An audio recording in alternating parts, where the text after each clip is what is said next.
you have to be open. You have to love people. You have to encourage them to be themselves and let them learn and live and do what they need to do. But love. Words of wisdom from a really wise woman. She's a very special lady, and she's kind of connected to someone here. She's my mama. Welcome to episode 19, A Witch's Mom.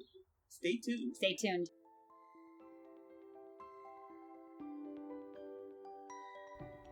Welcome to the Witchy Wit podcast, where we look at life through a witchy lens. I'm Kimberlyn. I'm Leilani. At Witchy Wit, we explore current events, Ideas, music and books, and experiences in ways that recognize energy and life in everybody and everything. We are both real witches. And we bring two real perspectives through the lens of our different ages, races, and backgrounds. With a healthy skepticism for what we have been told is true, our conversations are raw, candid, and vulnerable. Join us as we cast a spell to uncover what we each know is true in our intuitive, witchy selves.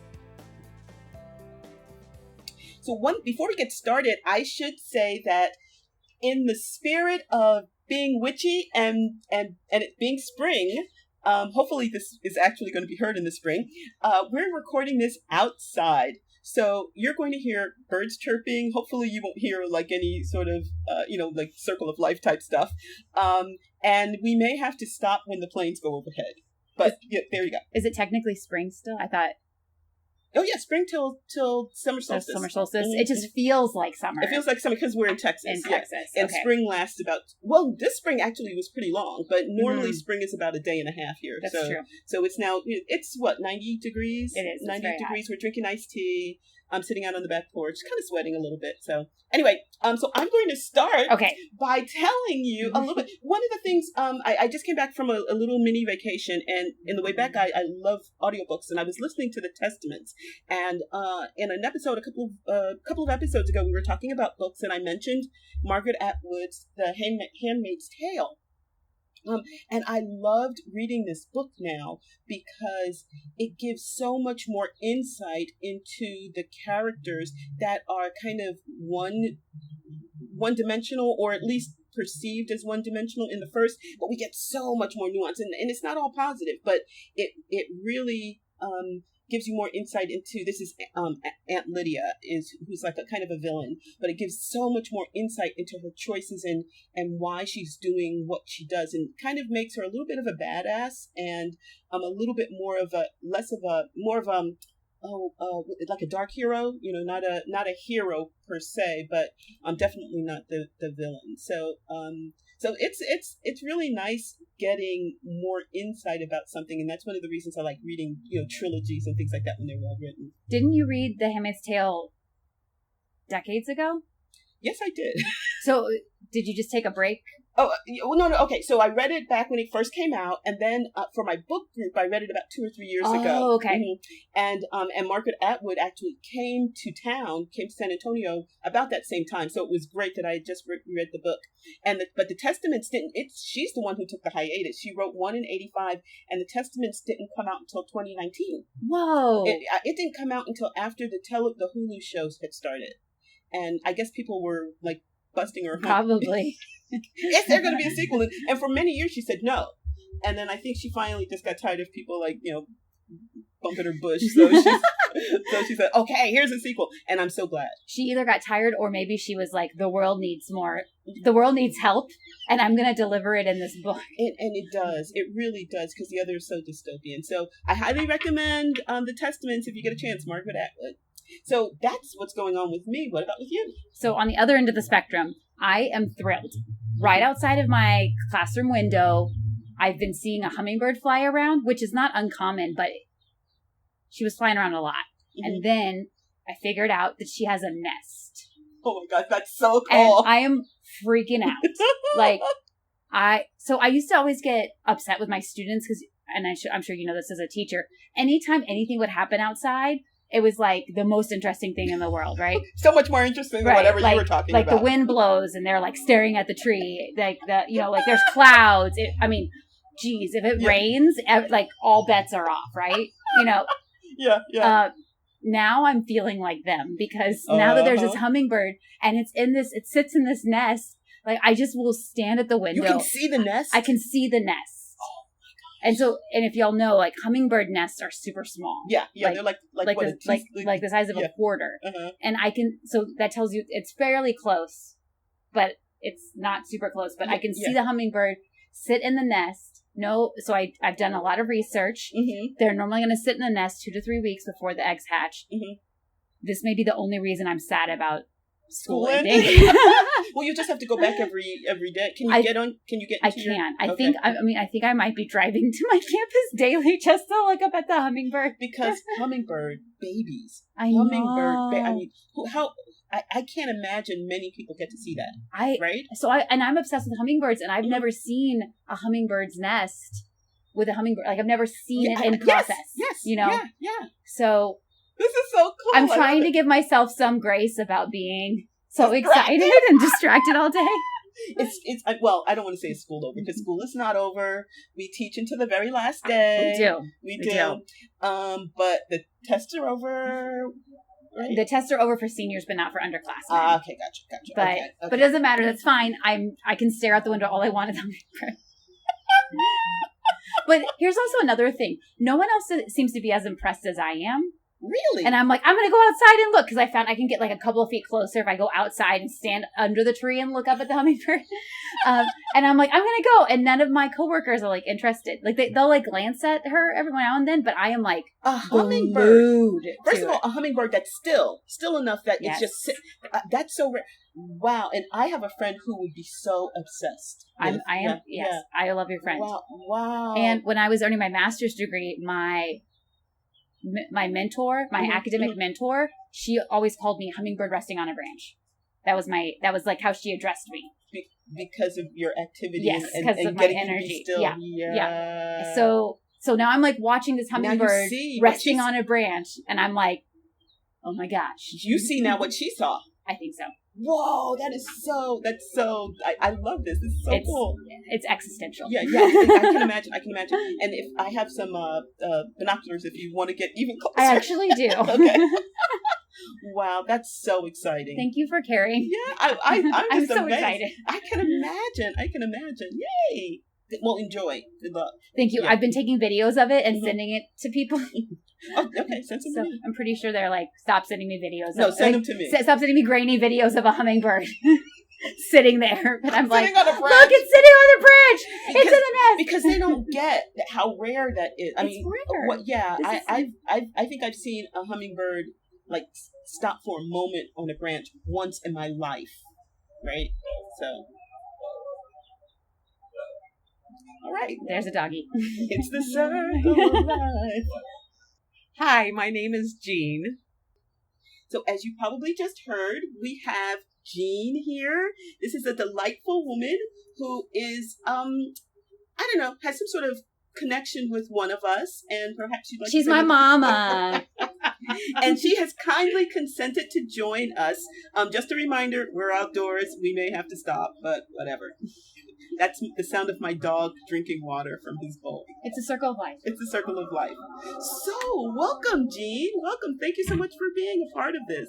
Thank you. It's so nice to be here. Yay, excellent. So what we're just going to do is maybe ask you a few questions, but feel free to just share whatever you want, and just tell us what a horrible child Leilani was. No, I was a wonderful child. Growing up, or whatever you feel like. But I thought maybe we could get started. We have a couple of questions, and why don't you get us started? Sure. So do you just want to take a moment and maybe tell us, like, how do you identify, what religion do you identify as, or how do you identify as a person? Just kind of give our audience some insight into who you are. Well, I identify as a female who is very feminist-oriented and is a practicing Christian and was raised in a very strict religious upbringing. Mm-hmm. And over the years, my attitudes have changed, and I have kind of drifted away from this really strict spiritual idea to a more open and accepting idea. At least that's how I view it. Well, cool. And and so here's the thing. As you get older, you start to make ideas that you maybe have gotten wholesale and make it your own, right? And so sometimes you kind of pick and choose exactly how that works for you, right? Right, and it kind of amazes me how some of my friends who started out so liberal now are so conservative, and other friends who were much more conservative have become more liberal. So it's just all in, I think, what life deals you and the decisions you make along the way that influence where you are currently on whichever path you are traveling. That makes so much sense. Thank you. So, what was your experience growing up with religion and spirituality? I mean, if as much as you care to share. Sure. Mm-hmm. So everybody goes to church twice on Sunday and once in the middle of the week. And services were very similar in that there was a certain order to the service. I guess it could be called a ritual, but to me it didn't seem like a ritual. It just seemed like the way things were planned and the way things were done. Mm-hmm. That makes sense. Yeah. Did you, when you were going, was it, okay, today is Sunday, or was it kind of like mom says I have to do this, or, what was your... Well, it was kind of different. Mm-hmm. When I was a kid, it was, okay, got to go to church, I could stay home and watch TV, but that was not going to be allowed. So as I grew older, I became involved with groups from the church. So I developed friendships and I developed interest in organizations. And I was included in a lot of groups based on these religious beliefs, beliefs which maybe were not shared by my community, my school, but were shared by this church group. So yeah, I did enjoy being part of the group at that time. Yay, excellent. Thank you. Thank you. And even so much so, you went to a religious college. Yes, I did. I went to a religious college where I met this wonderful young man who was of the same religion, and we have both migrated away from it. So is that good? And that man would be my daddy-o. Yeah. But you both grew and developed and made choices. That's right. Yeah, excellent. When you had children, you gave birth and you had one, then you had two. Did you have any particular vision for how they were going to be raised religiously? Sure. I felt they would be raised in the same church that I was currently attending. My husband and I attended the same church. We've always been a religious couple, and we brought our children into that church. Our oldest daughter, actually our older daughter, I only have two, our older daughter grew up in the very strict religious group, and then as our ideas changed, we migrated to a more open and inclusive religious group, and so she spent quite a bit of time in that. Mm-hmm. So Samira grew up under at least two religious groups, and we exposed her to a lot of different religious organizations when she was younger, taking her to a Jewish religious services and several things that she really enjoyed. How cool is that? Yeah. And we thought she had a really great Judeo-Christian background. Mm-hmm. So whenever my second daughter started becoming involved with Wicca, and then my first daughter seemed to be influenced by this child and also became involved in Wicca. Yes, she is. Do you have any memories of things that maybe I did growing up that might have made you think that I was witchy? Sure. When you made this cute little sign that you hung on your locker or your door at school, and it was a little girl who had on a witch's hat.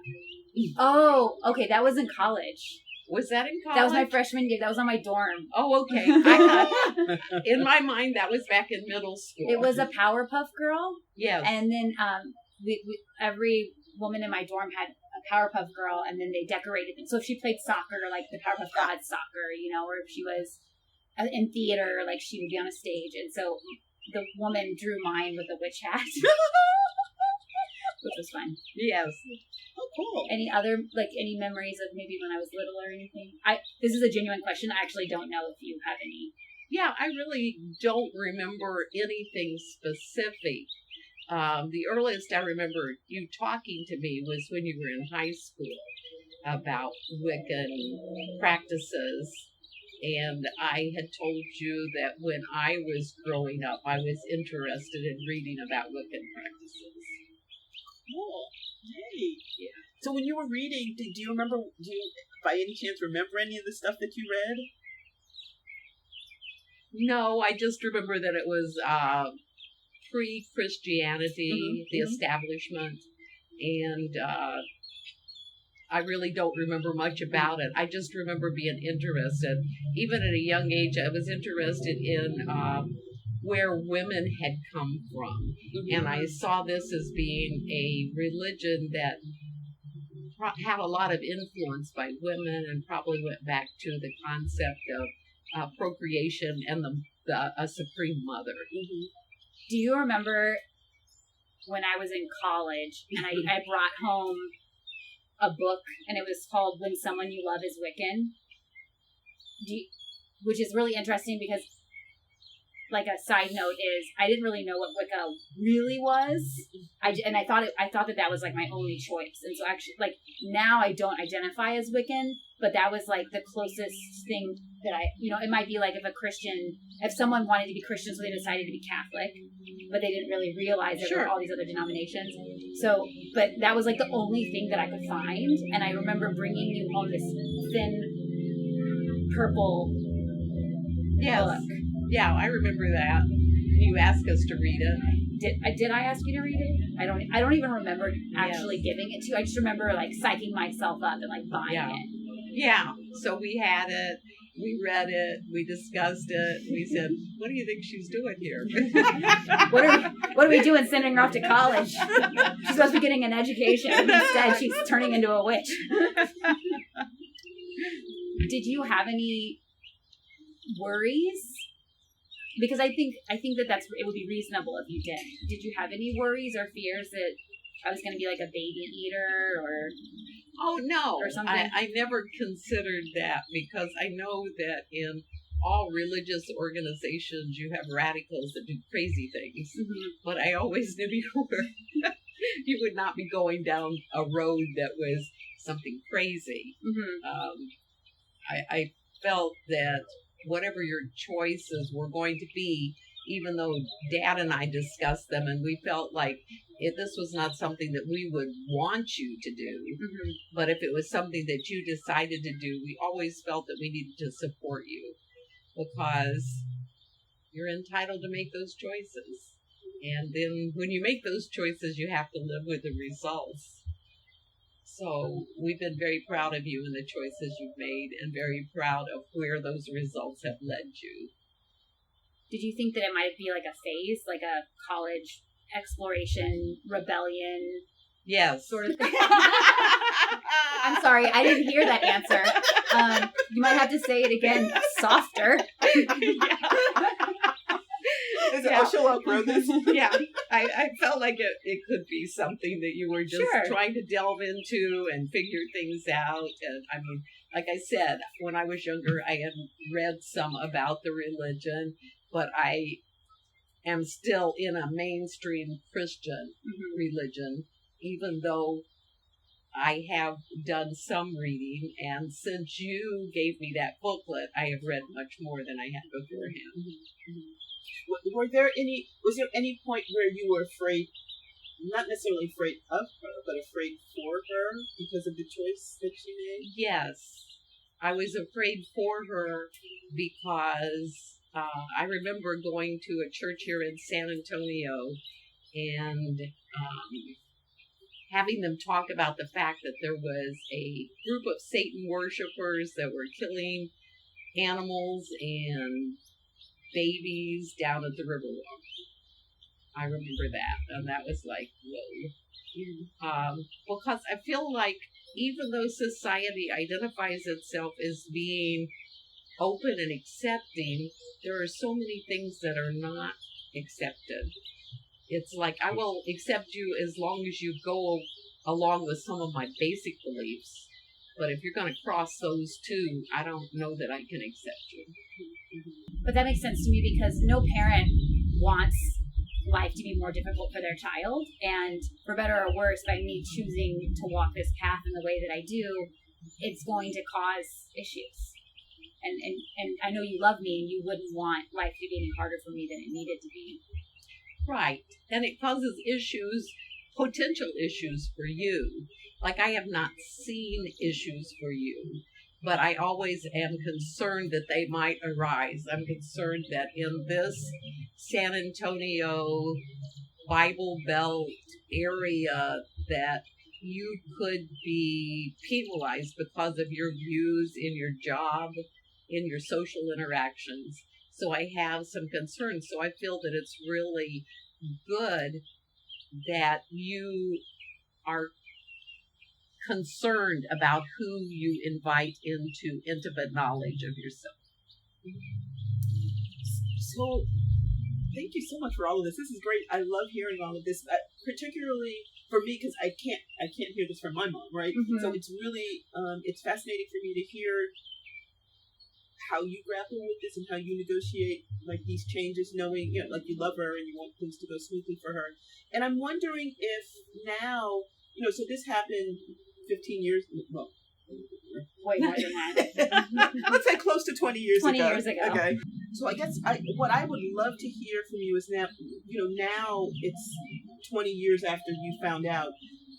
What have you learned? How do you feel about it now? What do you think about it now? Compared to when you first heard about it, when you first heard that she was interested in all this witchy stuff.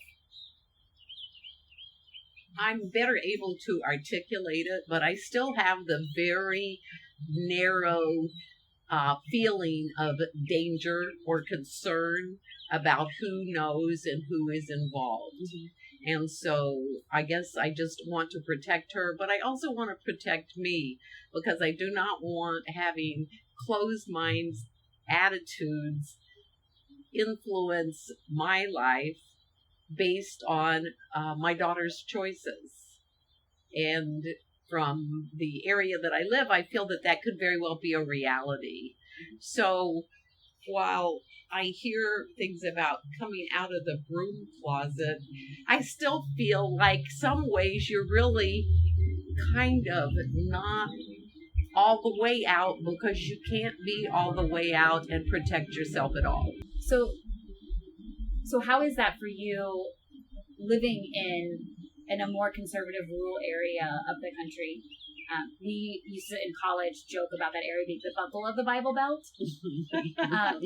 Like, how is that for you to navigate your home, your friend group, your church group, and then to also hold my faith practices as well as my sister, your older daughter? So basically, what's important to you is also important to me. But I have to have a dividing line between what I can share with people. So I have very close friends that don't have a clue that my two daughters practice an other than Christian faith. And in some ways I find that sad because I would like to be more open with people, but I feel like I can't be. But I can still be very proud of you. And I can still say, your choices are your choices. And I can be impressed with the amount of studying and the work and the religious insight you have developed in the courses and the things you've done. Mm-hmm. And I will tell you that I am just amazed with the circle that is involved here and the people that are in it and the support they provide for each other. I just think it's wonderful. I agree. We agree. And it makes sense to me too that as your daughter, and it's amazing to me if you haven't had conversations like this transparently before, but as your daughter, it makes 100% sense to me that you can hold both of those. that you can hold, like, I don't share these things about you, Leilani, because it would impact where I live. And then also I love you, and I don't think there's anything wrong with it, and I support it, and I think it's wonderful. And I get that you can have both of those things at the same time. I think in a perfect world we wouldn't. No. But we live in an imperfect world, and so sometimes we make imperfect choices because it's a function of living in a perfect world. Right. So ideally, over time, your religious group would be able to become more open and transparent, and the religious group I'm involved with would become more accepting. But everybody knows that religious groups need money. So you have to watch out when you start talking about money. That makes sense. So as someone who is supportive of your daughter's choice, both of your daughter's choices, and but also having your own religious experience, which may not necessarily be similar, what kind of advice would you give to parents? What would you say to someone, if they just discovered that their daughter or son is interested in like a pagan spirituality? Well, I think you have to decide what's more important. Do you want this person in your life, or do you want to be right? And if you want this person in your life, then you need to accept what's important to them and what they like, what they love. And you also have to accept the responsibility that they have for their choices and your responsibility. So basically, I want my children in my life. I love them. I will support them. I will be there for them. You supported me. You even came to my rite of passage as a priestess into the group. Yes, I thought it was important because it was so important to you. And I just want everyone to know that you drove like 14 hours to be there. Oh my gosh. Oh my gosh. A little ways. Yeah. So you got a chance to see maybe a little bit of what we do and see how much we love Leilani and what a big part of our circle she had become by that point. What was some of your reaction to that? Well, I have been here in some of your meetings several times before, and I have observed the practices. I will tell you that I think like the drumming that you do in your circles, that just speaks to me at a very sensual level. It's like, this is so important. This is so nice. This is such a community feeling. So I really enjoyed that. I also like the way that after the meetings you talk to people, you talk to each other. It's just not, I'm here, bye, see you next whenever. Mm-hmm. So there's a lot of good things. Okay, I'll also tell you, I'm just amazed at the amount of education that's present in this group. That's true. Yeah. We do our homework. You do. You've also been around when we sing a lot. Yes. Oh, I love the songs, and I'm always amazed at the songs and how a lot of the information comes from. Okay, that's probably backwards. A lot of other religious groups take some of your information and use it. And so I have just been amazed at some of that. We're just the foundation for everything. What can you say? We're the rock. That's right. Not the actor. Not Little Rock or no, Little Dwayne. Whatever. Never mind. I don't know. Okay. We're like the Earth Rock. The real rock. Yeah, the real rock. We are the rock. Okay, never mind. Okay. Just, but we digress. What advice would you give to people who were going through something like I went through, from the experience of a parent? What advice would you tell them if they were worried about coming out of the broom closet to their family, or were trying to figure out how to do it? Because I know, I'm just going to be honest, I did not always have a lot of grace during my bachelor's degree years. I was 18, 19, 20. I thought I knew everything. I know, right? Shocking. The older I get, the more I realize, the less I know, right? But from your perspective, what would you offer to them? I think anyone has to be cautious, because once you say something, you can't unsay it. So make sure the people you are giving this information and being so open about to will accept what you're telling them. If they won't accept it, maybe you need to find a group that will accept it and stay with that group until you can open up to people that you love.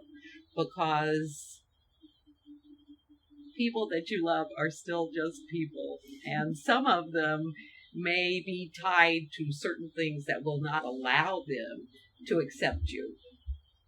So just be careful. Take care of yourself.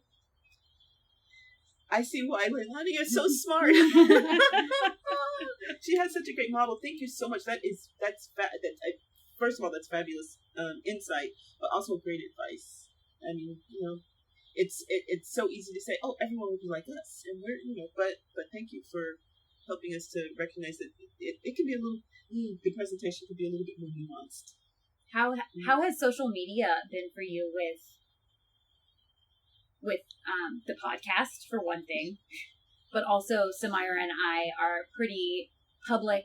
We're both out of the room closet on our social media, and being that we're both leaders in different ways in our circle, we share a lot of things and we're very open about it. And, social media, doesn't matter how far away you are. It's right on your front doorstep, even for you. Right. But the fact that I do not include my local friends in my social media accounts means that I have a degree of separation. That's smart. Can you talk about, why did you choose to do that? Yeah, I chose to do that because of someone picking some information out of a social information document and then using it incorrectly to create problems for someone else. That was cagey. Yeah. Yeah, how cagey can that be? So basically, it was something that you said that impacted Samira. Yeah. Mm-hmm. So it was like, okay, can't have this happening. Thank you. In your hometown, in your area, obviously this might be considered a little too woo-woo. But do you see any sort of, gradual loosening up about any of these types of attitudes? No, I don't. In fact, I am just so amazed at attitudes that are more concrete on more conservative ideas.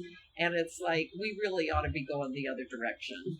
But instead, we are trying to take away rights from women. We are trying to prevent women from achieving things that they should be able to achieve. So no, I don't see any loosening of the ideas or the standards or the norms or the acceptance. So I know that Grandma was Christian as well. Yes, she Grandma was a fervent churchgoer, loved it. It was her world. And that's something I really love about her. My commitment to my faith is something that I see mirrored from her. And I love that about myself, and I love that about her. And being who I am, I see things that she did that I think were kind of witchy. Like her love of plants and her love of alternative medicines. Yes. Now, I know that she would never identify that way. No, she wouldn't. She wouldn't even identify herself as a woman's liver, and she was. I think so, too. But Is this your mom? Yes. Okay. But it would not be... a southern lady would never say something like that. It's like the type of attitude I would see Grandma taking. Oh, how cool! But I'm wondering, do you see anything in your life that you feel like that I might think was witchy, or that you might think was kind of witchy, even though you are a Christian? Well, I keep drawing this crone card. That just really made me unhappy, because here I was only that must have been 10 or 15 years ago, and it's like, heck no. What crone card are you talking about? Do you have a deck? No, it was at your house, and there were 4 people, and they were drawing cards, and I drew it, and I thought, no, this is not me. Well, so the crone, it can be age, but it's also energy, and that's the energy where it's like, I am not taking anything. I am strong. I am invincible. I am woman. That's crone energy. Like, you raised your children. I'm sorry, what were you gonna say? No, I'm going to say that's great. If I would have understood that, I would not have been offended. But I mean, here I am. I'm battling with this idea of getting older, and I get this card. And then, if that isn't bad enough, my lovely daughter says, "That's okay, Mom. You don't have to keep that one. Put that one back, and we'll give you another one. Draw another one." Drew the second one. It was bad. Oh, wow. Okay, well, Yeah. So, but what you're saying, yes, that makes it much more acceptable.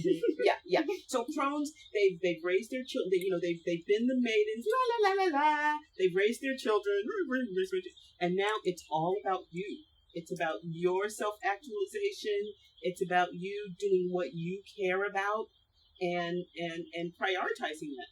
So that's great, because I just looked at the picture on the card and said, "That's not me." those can be pretty formidable women. Yeah, it's like, oh my gosh. Yeah, okay.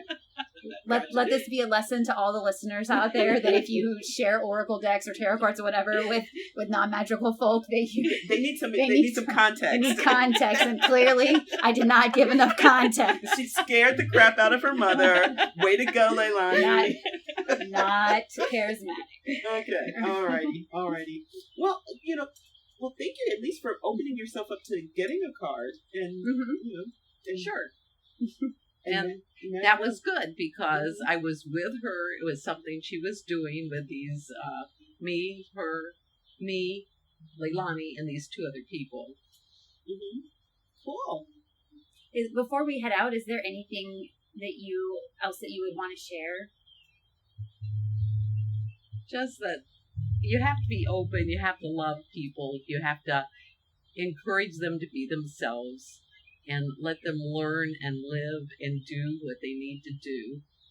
But love, that's the best. Amen, sister. Oh my gosh. Thank you so much. Great to be here. Thank you so much for sharing. Yes, thank you. I love you. I love you so much, Mama. Can I give you a hug? They are, for people at home, they're hugging. Okay, Kimberlyn, I'm really excited about the thing I'm going to say next. Are you ready for this? Yes, I am. So we had someone reach out to us over our social media with a question, and I'm really pumped. Me too. I'm really pumped about it, because I love it when people reach out and talk to us, because doing a podcast is a one-way conversation, which, I mean, it's between you and I, but then it goes out into the podcast. Into the ether, and we have no idea. And then it's like, hello. So when people reach back out, I think it's really fun. It is. So we had a listener, her name's Sierra, and she reached out saying that she's experiencing some witchy burnout. Mm-hmm. She said that she is a solitary practitioner. She lives in the rural Northeast. She doesn't feel like it's a safe environment to really come out. It's frowned upon. To come out of the broom closet and where she lives. And so she has a strong solitary practice, but she just feels a sense of burnout with it. And so she was asking if we had any recommendations for that. So, yeah, I mean, here's the thing. I think the most important thing for me in something like that is, you might find it helpful to just kind of maybe dial things back, and maybe just kind of go, what are the essentials to making you feel whatever it is you want to feel. So for me, I want to feel connected to the world around me. So what are the things that will do that? And so maybe drop some of the ritual and just kind of reconnect maybe to some of the simpler things might be one way of approaching it. What do you think? So I am so connected to a group practice that my practice is a group practice. So while I can't relate on the solitary part, what I can say is something that I do to not get burned out is try to find the magic in what I already do, and recognizing, like our guest Roma a few episodes ago said, finding the magic in the things that she does, like stirring her tea in the morning, or sweeping her house. And so I would urge anyone who's listening, who's feeling a sense of burnout, to pull back from your faith being a chore. And that this is true for me, that I want to not have my faith be another thing that I have to do. That's exactly another right. Ritual that I have to go to, or another ritual that I have to plan, or another meeting that I have to, I don't want it to be that. And so if I start feeling that, that's my smoke detector to warn me before I burn myself out, to pull back and to say, okay, I'm just going to find, instead of creating more, I'm just going to find it where I already am. In the hamburger helper that I use veggie crumbles in, that I'm making on the stove, I'm just going to draw Pinnacle, my hamburger helper, and call that my ritual, and feel the connection there. I like that. And so I think we're kind of both hitting on the same ideas, like, what is the magic for you? And, what are some of the ways that you can do that that's not a big drawn out, I don't want to say drawn out, but a big kind of to do, so, and maybe by kind of pulling back and focusing on that, then if you want, you may decide, you know what, I actually like this. and that might be a new practice for you, or you might be able to refresh yourself and go back. I also think what she did by reaching out to us and by listening to the podcast is a great example of, even if we're staying in the broom closet, and there are a lot of really good reasons why someone should, even just reaching out by listening. And I mean, I personally think our podcast is a really great choice, but there's a jillion other witchy podcasts, but that's a way of finding community, even if it's digital and even if it's through podcast, and then also reaching out to us like she did. So hopefully, like, our energetic ties are going out to her. Yes, indeed. Sending you some love and sending you some magic and sending you some powerful, what's the opposite of burnout? Passion?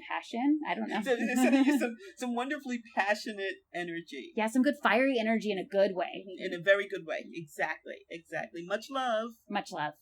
And if any of you are inspired, like Sierra, to reach out to us, if she's inspired you, feel free to reach out to us on social media and let us know what's going on with you or any questions that you have. We love getting messages. We hope you've enjoyed the magic that has unfolded here at Witchy Wit. Follow us on Instagram and Facebook at Witchy Wit Podcast. Email us at witchywit123@gmail.com. Rate and review us on Apple Podcasts, Spotify, or wherever you get your podcasts.